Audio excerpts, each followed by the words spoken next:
All right, boys and girls, we're going to do a stick it together activity today to see if we can come up with some better options. So these are all examples of how we can have this dialogue in our head so that when we feel that negative train coming down the tracks, we can redirect it into a more positive direction. So I want you to turn and talk to your partner and decide which one of these do you really connect with and why. Let's take about 2 minutes to do that. It really wasn't until I got into the classroom and saw the value of collaboration that the one who is doing the talking is doing the learning. And so if the children are discussing, oftentimes they're able to articulate a skill or a path to mastery that I haven't even thought of.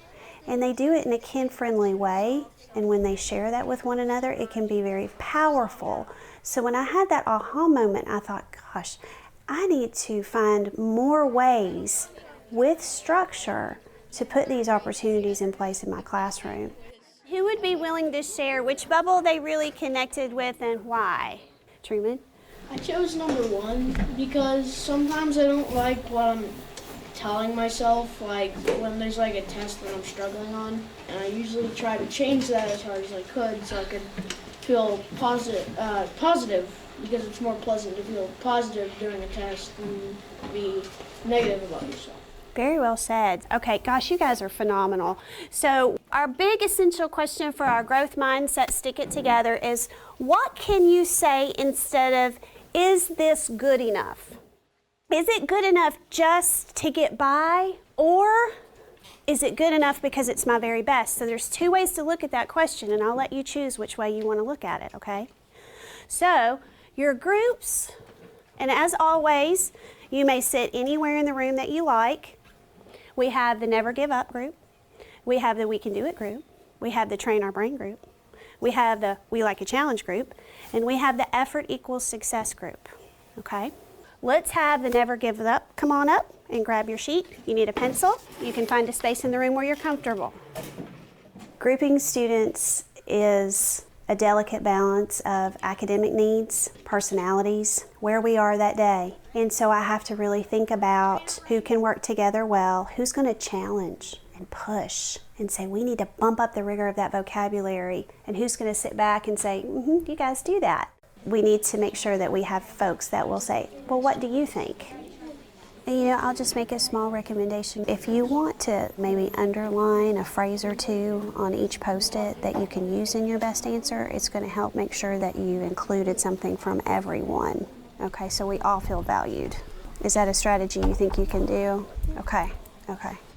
I oftentimes ability group for the small reading group time because I need to be able to challenge students who are ready to move forward, but then reteach skills that perhaps students didn't get. So sometimes in a lesson, they're in very different places.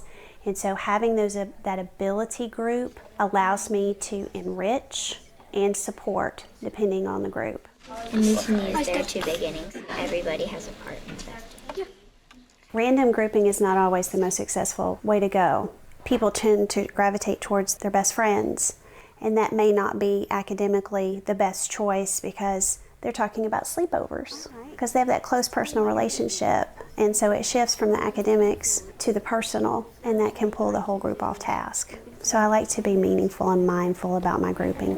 You can also tell yourself this is good because you always need to believe that you get the answer right. Okay, and what happens if you don't? Is it the end of the world? No, you can persevere next time. You can always say, I'll work more hard next time and maybe I'll get it. Mistakes are good because then they can help you understand and learn from it. You should have that. Oh, I like that. Yeah. See, talking it through, you guys came up with some really good stuff. Do you guys feel like you're able to contribute well? Yes. Yes? Okay. Giving them time to reflect. How do I assess this? It's a wonderful way for them to learn to collaborate, but it takes a lot of time to set something like that up. They need to understand the expectations in the classroom. They have to know their roles. They have to be able to have positive conversations with one another. Let's start with Rex's. You could say, I'm going to keep trying. And you know, when you collaborate, sometimes you have to give in, and sometimes that's difficult for children in 4th grade. So that's a skill that we have to build to get to the beautiful thing that we had today, that gorgeous collaboration.